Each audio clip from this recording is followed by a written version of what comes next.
বর্ষায় স্নিগ্ধ রূপে সাজে প্রকৃতি। রিমঝিম বৃষ্টিতে মেতে থাকে পরিবেশ। দলছুট হয়ে কেউ কেউ ভেজে বৃষ্টিতে, কেউ বা ভেজে দল নিয়ে উপভোগ করে বর্ষার সৌন্দর্য। কিন্তু সেই সৌন্দর্যের আড়ালেই লুকিয়ে থাকে একটি কদর্য দিক, জলাবদ্ধতা।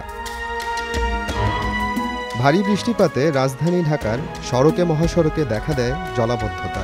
কোথাও হাঁটু পানি তো কোথাও কোমর পানি। রাস্তাঘাট ডুবে যাওয়াতে বিপাকে পড়েন সাধারণ মানুষ।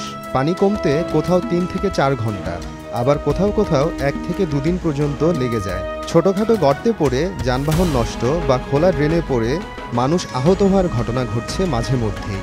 এমনকি দুর্ঘটনায় মৃত্যুর ঘটনাও কম নয়। সমস্যা নিরসনে ঢাকার উত্তর ও দক্ষিণ সিটি কর্পোরেশন গত ৪-৫ বছরে একাধিক মহাপরিকল্পনা বাস্তবায়ন করেছে। শুধু খাল ও ড্রেনেজ সিস্টেম সংস্কারেই ব্যয় হয়েছে ৭৫০ কোটি টাকারও বেশি। সমাধান তো দূরের কথা, বরং সাম্প্রতিক সময়ে আরও প্রকট হয়েছে এ সমস্যা।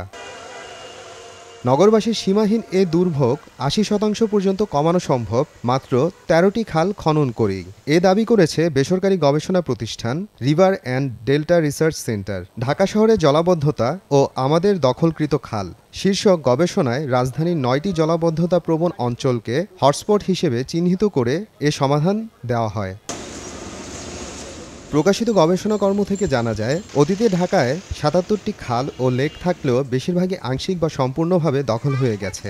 তবে চিহ্নিত ১৩টি খাল পুনরুদ্ধার ও খনন করলে জলাবদ্ধতার সমস্যা ৮০% দূর হবে। এতে যেমন বাঁচবে কোটি কোটি টাকা, তেমনি সমাধানটিও হবে দীর্ঘস্থায়ী। তবে স্থানীয় মানুষের অংশগ্রহণ ছাড়া খাল উদ্ধার ও তা রক্ষণাবেক্ষণ কিছুটা কঠিন। তাই সিটি কর্পোরেশনের প্রতিনিধিকে আগে নগরবাসীর সাথে আলোচনা করতে হবে বলে উল্লেখ রয়েছে গবেষণা কর্মে। এছাড়াও জনগণকে জলাশয়ের নিজ নিজ অংশ ব্যবহার ও রক্ষণাবেক্ষণের নিশ্চয়তা দেওয়ার পাশাপাশি জলাশয় তৈরিতে উৎসাহিত করার একটি মডেল সেই গবেষণা কর্মে অন্তর্ভুক্ত করা হয়েছে। ঢাকা জেলা প্রশাসকের কার্যালয়ের প্রতিবেদন অনুযায়ী ঢাকার খাল সংখ্যা ৫৭টি হলেও বাস্তবে রয়েছে ২৬টি। দখল ও দূষণে এ ২৬টিরও বেহাল দশা। মোহাম্মদ আফরানুল ইসলাম, সময় সংবাদ।